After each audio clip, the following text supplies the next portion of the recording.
প্রথমবারের মতো মাছের ডিম ভুনা করব। তো কয়েকটা ভিডিও দেখে ওই হিসেব মতো আমি সবকিছু রেডি করে নিয়েছি।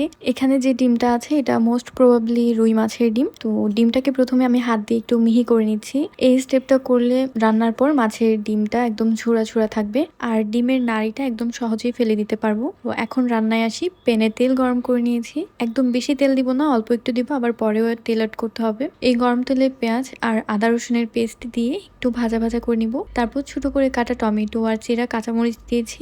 এখন এগুলোকে একটু ভেজে নিয়ে গুঁড়ো মশলা দিব।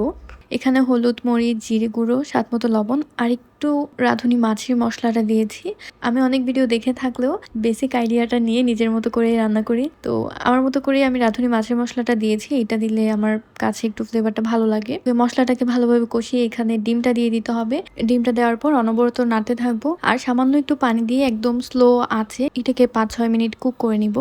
এখানে আমি একটু লেবুর রসও দিয়েছিলাম, এটা ক্লিপ নিতে পারিনি। ঢাকনাটা খুলে নিয়ে এটাকে আরো কিছুক্ষণ ভাজতে থাকবো। পানিটা একদম শুকানোর পর এখানে আবারও একটু তেল দিয়ে আরো 2-3 মিনিট ভাজবো। আমি একদম ভাজা ভাজাটা করতে চাচ্ছিলাম। এটা একটু ঝোল রেখেও করা যায়। একদম লাস্ট টাইমে এখানে ধনেপাতা ছড়িয়ে দিলাম আর রান্নাটা একদমই কমপ্লিট। মাছের ডিম তো এমনিতেও মজা, আর এত কিছু দিয়ে রান্না করেছি, মজা না হয়ে যাবে কোথায়। তো মজা হয়েছিল। তো আপনারা মাছের ডিম কিভাবে রান্না করেন রেসিপি আমার সাথে শেয়ার করবেন। Thanks for watching my video. By.